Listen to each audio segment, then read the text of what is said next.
दोस्तों 29 अप्रैल 2019 में parks radio telescope जो कि ऑस्ट्रेलिया में मौजूद है, उसने एक बहुत ही रहस्यमय सिग्नल को रिकॉर्ड किया जो कहीं बहुत दूर से नहीं बल्कि हमारे सौरमंडल के सबसे पास के तारे से आ रहा था, यानी प्रोक्सिमा सेंटोरी स्टार सिस्टम से।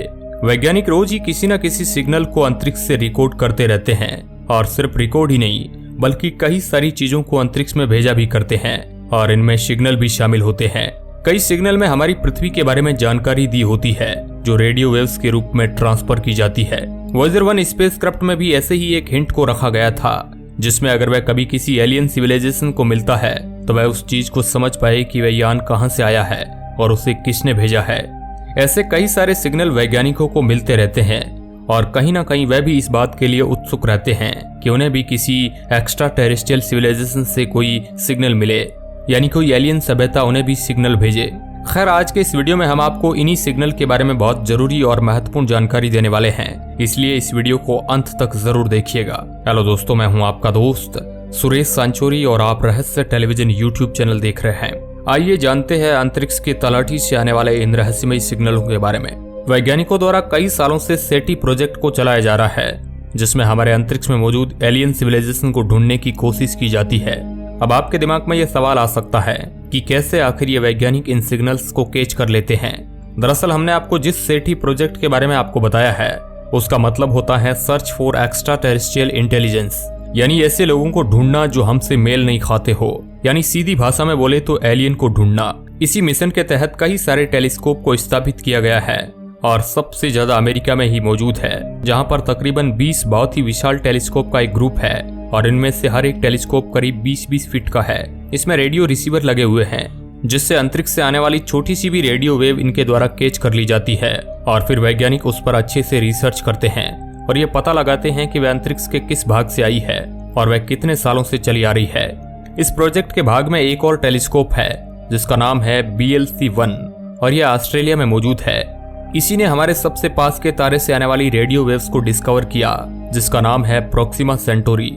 इस तारे में तो इतना कुछ खास नहीं है, लेकिन इसके पास एक ग्रह चक्कर लगा रहा है और सबसे बड़ी बात यह है कि वह इस तारे के हैबिटेबल जोन में मौजूद है, यानी ऐसा एरिया जहां पर पानी ना इतना ज्यादा ठंडा होता है कि वह बर्फ बन जाए और ना ही इतना ज्यादा गर्म होता है कि वह भाप में बदल जाए।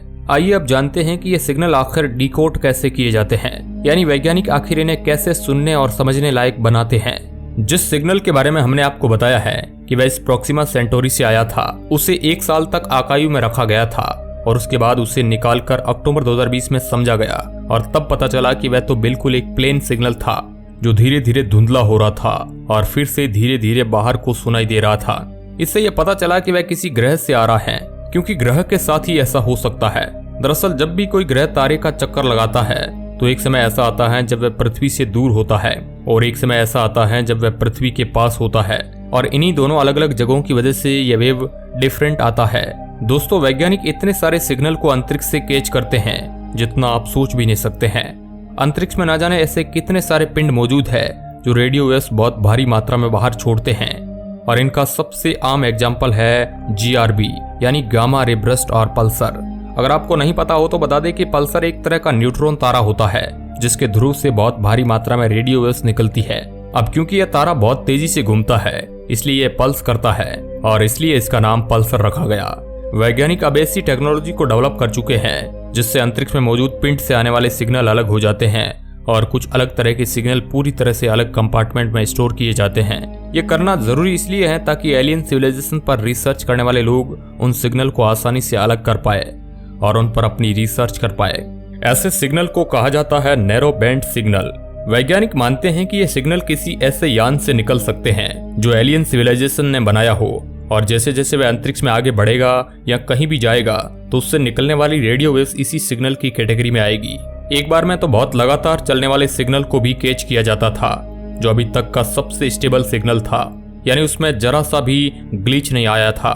बाद में वैज्ञानिकों को पता चला कि ये थे FRB यानी फर्स्ट रेडियो बर्स्ट जो करीब 90 दिनों तक सुने गए थे। इनकी आवाज कुछ इस तरह थी।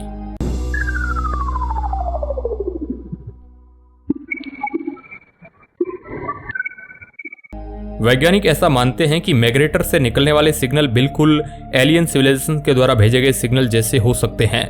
खैर ये तो हुई उन सिग्नल्स की बात जो अंतरिक्ष से हमें मिलते हैं, लेकिन क्या आपको पता है कि वैज्ञानिक अंतरिक्ष में भी कई सारे सिग्नल भेजा करते हैं। आइए जानते हैं वो कैसे भेजते हैं।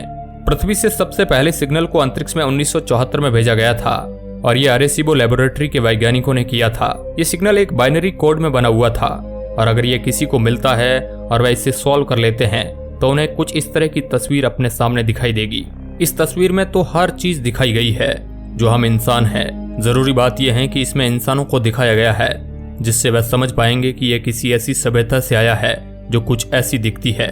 अब ऐसा भी हो सकता है कि वे लोग इसे सॉल्व ना कर पाए, तो इसके लिए भी एक सॉल्यूशन है। दरअसल इस सिग्नल को इस तरह से डिजाइन किया गया है कि अंतरिक्ष से आने वाले हर सिग्नल से ये पूरी तरह से अलग है, जिससे आधुनिक एलियन सभ्यता या कोई भी एलियन सभ्यता ये बात तो समझ ही जाएगी कि यह सिग्नल इंटेलिजेंट बीइंग के द्वारा भेजा गया है जो थोड़ा बहुत तो उन्नत हो ही चुके हैं। दोस्तों M13 नाम की एक गैलेक्सी में सिग्नल को भेजा गया था, लेकिन इसे वहां तक जाने में ही करीब 25,000 सालों का समय लगेगा क्योंकि उसकी दूरी हमसे काफी ज्यादा है। जब तक ये सिग्नल वहां पर पहुंचेगा तब तक शायद हम इंसान इस पृथ्वी पर नहीं रह रहे होंगे और हमने अपने पूरे सौरमंडल को और साथ ही में शायद अपने आसपास के सौरमंडल को भी पूरी तरह से कब्जे में ले लिया होगा। या फिर ऐसा भी हो सकता है कि हम इंसान इस गैलेक्सी को ही छोड़कर जा चुके हो, क्योंकि 25,000 साल का समय बहुत ज्यादा होता है और इसमें हम इंसान ना जाने कितने ज्यादा उन्नत हो जाएंगे। सिर्फ इतना ही नहीं, पायनियर 11 और पायनियर 12 नाम के यान में भी ऐसे ही रिकॉर्ड डाले गए थे जिसमें एक तस्वीर थी और उस तस्वीर में हम इंसानों की एक ड्राइंग बनी हुई थी। ये तो हुई बहुत छोटे छोटे सिग्नल की जानकारी, लेकिन सबसे महत्वपूर्ण और सबसे अच्छा सिग्नल और जानकारी जो आज तक अंतरिक्ष में भेजी गई है वह थी वॉयेजर गोल्डन रिकॉर्ड। इसमें 55 अलग अलग भाषाओं को डाला गया है ताकि एलियन सिर्फ एक से ही नहीं बल्कि 55 अलग अलग तरीकों से हमें सॉल्व करने की कोशिश कर पाए। और सिर्फ इतना ही नहीं, इसमें कई सारे म्यूजिक को भी रिकॉर्ड करके डाला गया है। साथ ही में हमारी पृथ्वी पर आने वाले नेचर की साउंड इसमें डाली गई है। तस्वीरों के नाम पर इसमें इंसानों की अलग अलग फोटो, पृथ्वी की अलग अलग फोटो और पृथ्वी पर मिलने वाले पेड़ पौधों की फोटो स्टोर किया गया है। इसमें अमेरिका के 39वें राष्ट्रपति की स्पीच को भी डाला गया है। सबसे जरूरी डेटा जो इसमें डाला गया है वह है ब्रेन वेव्स। एंड्रियान नाम की एक महिला ने करीब 1 घंटे तक पूरी शुरुआत अंत तक पृथ्वी की हिस्ट्री के बारे में सोचा था और उसी चीज को एक वेव बनाकर इसमें रिकॉर्ड किया गया है। हमें नहीं पता है कि एलियन किस चीज को समझ पाएंगे, लेकिन इतने सारे ऑप्शन देने के बाद शायद वे किसी न किसी चीज को तो कैच कर ही पाएंगे। यदि मान लेते हैं कि ये सब चीजें एलियन के पास पहुंच जाती है और वह इतने ज्यादा एडवांस भी होते हैं कि वह इन सब चीजों को समझने के काबिल हो जाते हैं और वह इतने भी अच्छे होते हैं कि इन सब चीजों को समझने के बाद वे हमें वापस से एक सिग्नल भेजते हैं जो इन्हीं 55 भाषाओं में से किसी एक भाषा में होता है। और अगर वह हमसे ज्यादा आधुनिक होते हैं तो वह हमें इस तरह से रिप्लाई करेंगे कि हम लोग समझ भी नहीं पाएंगे और शायद ये भी हो सकता है कि वह हम पर हमला करने ही आ जाए, क्योंकि हर सिग्नल में हम इंसान यही भेज रहे हैं कि हम क्या कर सकते हैं और हमारी ताकत क्या है। अगर वह लोग हमसे आधुनिक हुए और अगर वह अपनी ताकत दिखाने पर आ गए तो शायद हम इंसान बच पाएंगे। खैर, अगर देखा जाए तो हम इंसानों द्वारा भेजे गए सिग्नल का किसी एलियन सभ्यता द्वारा कैच किया जाना बहुत बहुत मुश्किल बात है, क्योंकि हम अपने आसपास के एरिया को बहुत अच्छे से जान चुके हैं और वहां पर एलियन नहीं मौजूद है, और अगर मौजूद भी हैं तो वह इतने छोटे होंगे कि वह इन सब चीजों को समझ भी नहीं पाएंगे। अब बात आती है दूर बैठे एलियंस की, जिनके बारे में हम कंफर्म तो नहीं है, लेकिन फिर भी शायद वहां पर मौजूद हो सकते हैं। उन तक भी इस सिग्नल को पहुंचाने के लिए हमें ना जाने कितने लाखों सालों का समय लगेगा। खैर, आज के इस वीडियो के लिए बस इतना ही। आपके हिसाब से वैज्ञानिकों को किस तरह के सिग्नल अंतरिक्ष में भेजने चाहिए, हमें कमेंट के माध्यम से जरूर बताइएगा। वीडियो के अंत तक बने रहने के लिए आपका बहुत बहुत धन्यवाद।